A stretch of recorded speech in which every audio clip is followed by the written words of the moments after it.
व्यवहार। मम्मी, यह कैसी सब्जी बनाई है? नमक तो है ही नहीं। सब्जी मुंह में डालते ही पंकज गुस्से में बोला। डाला तो था, शायद कम हो गया होगा, अभी लाती हूँ। जया जी बोली। मम्मी जी आप बैठिए, मैं लाती हूँ। पंकज की सास के लिए इस तरह बोलना कंचन को पसंद नहीं आया। बेटा तुम खाओ, मैं ले आई हूँ। जया जी ने कंचन को जबरदस्ती बैठाया और नमक लेने चली गई। कंचन के ससुराल में ससुर महेश जी, सास जया जी और एक ननद सीमा थी। कंचन और पंकज की शादी को 10 दिन हुए थे।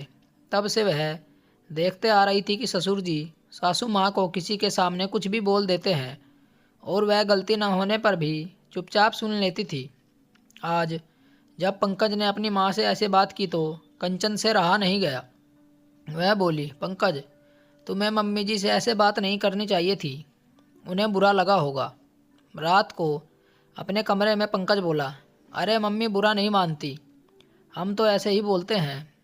वो तो दिख रहा है, अगर वो तुम्हें पहले से ही इस तरह बात करने पर टोकती तो तुम कभी उनसे ऐसे बात नहीं करते। क्या यार कंचन, तुम छोटी सी बात का बतंगड़ बना रही हो। काश ऐसा बोलते हुए तुम्हारा ध्यान कभी मम्मी जी के चेहरे की ओर गया होता। अच्छा ठीक है, आगे से ध्यान रखूँगा। दूसरे दिन कंचन ऑफिस से लौटी तो देखा ननंद सीमा जया जी से बात कर रही है। मम्मी, मैंने कहा था मेरी ड्रेस धो देना, कल मुझे पार्टी में जाना है, पर आप सुनती कहाँ हैं। अब मैं कल क्या पहनकर जाऊंगी। सीमा, यह क्या तरीका है मम्मी जी से बात करने का। भाभी, आप हम दोनों के बीच में मत बोलिए। क्यों ना बोलूँ, तुम छोटी बच्ची नहीं हो जो अपने कपड़े नहीं धो सकती। बहू, मेरी ही गलती है, उसने 2 दिन पहले बोला था, मैं भूल गई। मम्मी जी, हम इंसान हैं, भूल सकते हैं, इसका मतलब यह नहीं कि कोई कुछ भी बोल दे। कंचन सीमा को देखते हुए बोली। सीमा चुपचाप अपने कमरे में चली गई। तुम छोड़ो यह सब, आज मैंने पकोड़े बनाए हैं, जल्दी से हाथ मुँह धोकर आ जा, तब तक मैं चाय बना देती हूँ। मम्मी जी आप बैठिए, मैं फ्रेश होकर चाय बनाती हूँ, तब तक पापा जी और पंकज भी आ जाएंगे। कंचन चाय बनाकर ले आई, तब तक महेश जी और पंकज भी आ गए। मम्मी जी पकौड़े जो बहुत अच्छे बने हैं। एक टुकड़ा मुंह में डालते ही कंचन बोली। कंचन की तारीफ से जया जी के होठों पर हल्की सी मुस्कान आ गई। कंचन ने इशारे से पंकज को सासू माँ का मुस्कुराता चेहरा देखने के लिए कहा। पंकज इतने सालों में जया जी के चेहरे पर खुशी देखकर हैरान था। शाम को जया जी के कमरे से महेश जी के ज़ोर ज़ोर से चिल्लाने की आवाज़ आ रही थी। क्या हुआ पापा? पंकज बोला। इस गवार को इतनी समझ नहीं है कि किससे कैसे बात करनी है।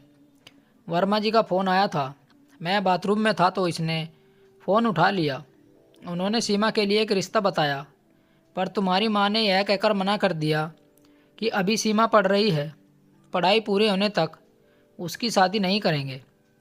मम्मी ने सही तो बोला, सीमा अभी कॉलेज में है, अभी उसकी शादी करना ठीक नहीं।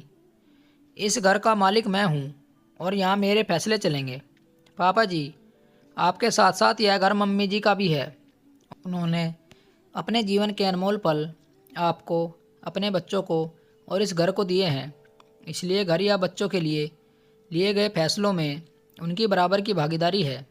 कंचन रहने दे बहू, मुझे इनसे पूछे बिना नहीं बोलना चाहिए था। मम्मी जी, आपके ना बोलने का नतीजा है कि पापा जी के साथ साथ आपके बच्चे भी आपको 4 बातें सुनाकर चले जाते हैं।